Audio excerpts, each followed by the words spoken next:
What's going on, y'all? Welcome to the first ever episode of my show. It ain't anybody else's show. This is my show. This is Tank Top Hank. I'm Hank. I'm wearing my tank, and I'm sitting here with an absolute tank of a man. This is Rece Rowan, my boy. He's a fellow South Hall resident over there at Southwest Village.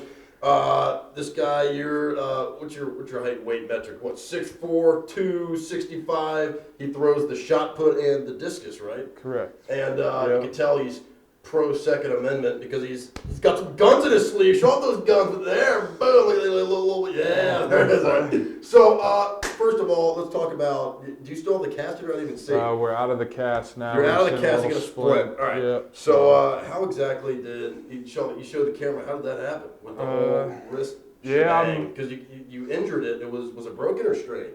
So I tore my scapholunate in my hand, which is like the ligament that connects your wrist and your hand together. You tore your what? My scapholunate. Sounds like an Italian dish. All right, so you tore your scapholunate. Yes. I said that right. And how exactly did that happen? Just throwing the disc. I was talking to the surgeon. He said it takes over 400 pounds of pressure to do it. And somehow we did it. So. Okay. Wow. So it's like the discus. You like grip it, and it's like just a giant weighted frisbee, right? Pretty much, but. Yeah. After I wing the frisbee, my back's like killing me. I can't imagine. It's like throwing a weighted. How much do they weigh? Just shy of 4 pounds, I believe. Oh gosh. So it's not too bad, but. Oh, the baseball hurts my arm. You're throwing 4-pound plates. All right. Yeah. So you lost some weight, didn't you? Yeah, I'm actually down 20 pounds as of yesterday. Really? What were you at? What are you at now? I was at 275 going into the SEC tournament, and I'm down to 255, 256. Wow, you're so small now. Yeah. All right, so and I want to talk about that a little bit because obviously, you walk around campus, people are like, "Oh my gosh, like that's an NFL, like no, not NFL, but like a college. You look like a college football player.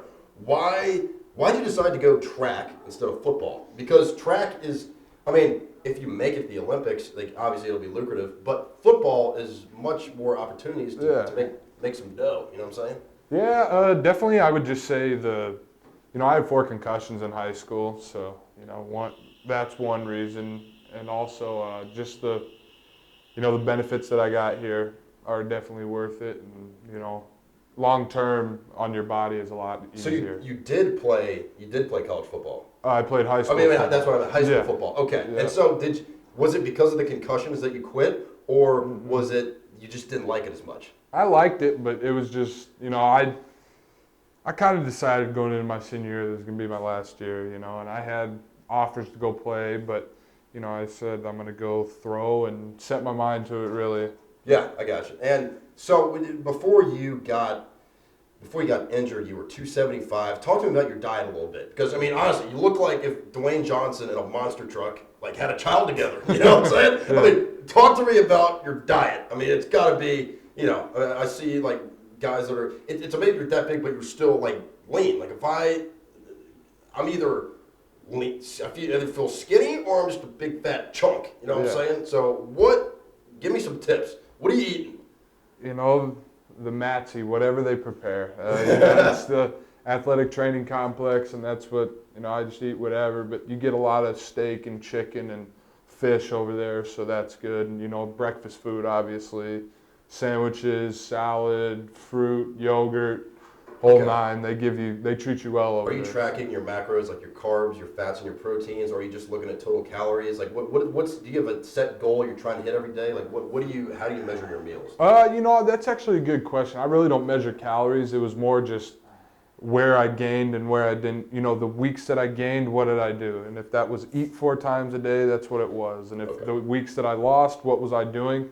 And then I compared it. So it's not really calories, it's just my gaining. And it was never, 5 pounds, 6 pounds in a week. It was pound a week. That's a dirty bulk. Yeah, half pounds a week. I have experience with that. I was like 235 sophomore year of high school. I'd be sitting there in the locker room eating chicken parm with my bare hands. And I was like, oh yeah, I feel big. And then I look in the mirror and I look like Pillsbury Doughboy. I mean, I was a chunk. And I'm starting to get back there as well with the, the constant breadsticks at the olive and oil at Southwest. It's taken a toll. It's taken a toll.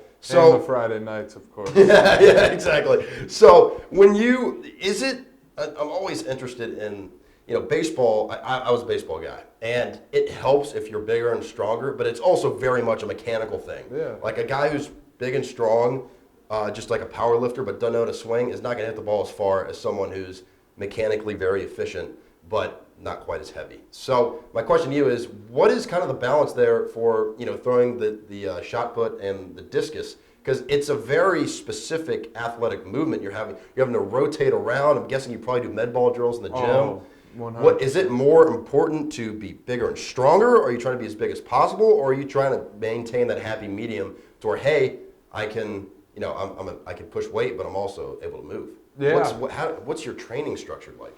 Definitely, you want to find that happy medium where you're most comfortable at with you and your body, and definitely being as strong as possible is going to help and going to go a long way. But you can be strong. There's guys in the country that can squat almost 800 pounds but throw the shot put 60 feet, whereas a guy who's 6'7", 265, 270, squats way less than you, benches way less than you, has a technique and throws is just as far as you. So it's really a technical sport. But you still, I feel like, have to have a certain size, because it's kind of 100%. Do you ever feel like do you ever force feed yourself? Because I was watching, I wouldn't say your sport is the same as weightlifting, powerlifting, like the strongman competitions. But I'd say they're congruent in some sense, that you want to be as big and strong as you possibly can while being able to move. I was watching this documentary on Netflix with Eddie Hall, and he was saying that he sometimes feels like he's force feeding himself, but he has to, because he has to maintain that certain level of strength. And he's even saying that he would, in between his lifts at competitions, he eats he has like teaspoons or like spoonful of honey just to like keep his blood glycogen at a certain level. Or glucose, I don't know the word, I'm not a science major. But anyways, he needs honey, which is a heck of a lot healthier than my high school snack. I was eating chicken fingers in the in the dugout. No wonder I got so darn chunky. But anyways, do you have to like force feed yourself sometimes? Yeah, I mean, there's sometimes where it definitely feels, you're pushing, you're shoving food down your throat, and that's just the way it goes. But I can tell you, those Sundays and Wednesday nights after weights, you're not force feeding yourself. You're eating everything because you're so dog tired. Yeah, I feel like there's one side that you have to force feed, but other times it's the same amount of calories and food intake. But your lifts, I mean, how long are your lifts usually? I feel like you have to have a certain amount of food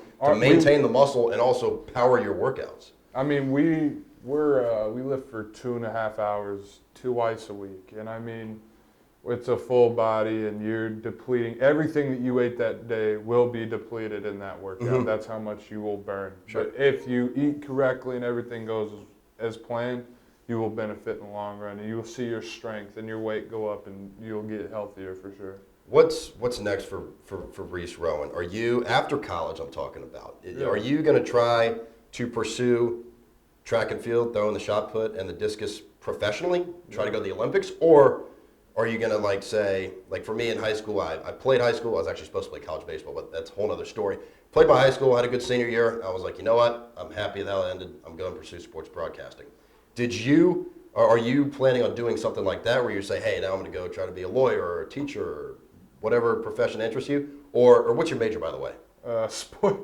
Sportsman. Okay, are you going to be a trainer and hang up the cleats, or are you going to keep rolling?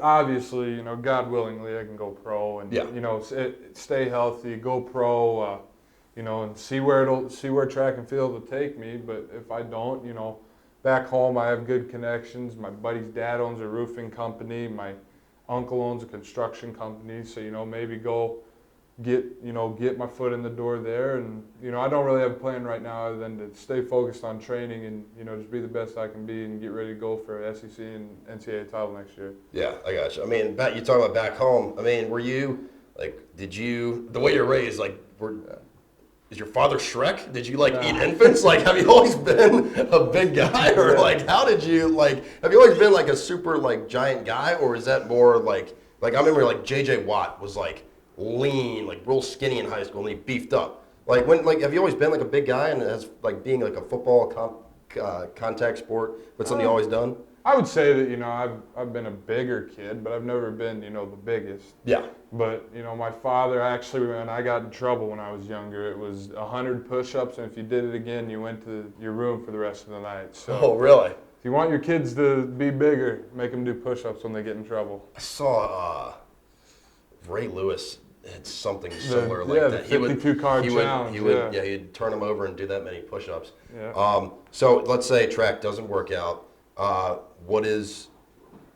Before we get to that, what's the middle ground between college and the Olympics? There's got to be something that you work your way up through. You know what I'm saying? Yeah. Like, is there some sort of league? Like for baseball, it's the minor leagues, right? I guess with NFL and college football, or NFL and NBA, you kind of go straight there. Is there a middle ground, or are you just either Olympics or bust? No, you can go pro. So they have pro track and field. Okay. And, you can get sponsors, and it's a good gig if you're good. Make a good chunk of change, and that's definitely what I'm trying to do. Go pro, go overseas, throw. But if it doesn't, then If it doesn't happen, then what's the plan? Sportsman, stay around the game? You want to stay around the game?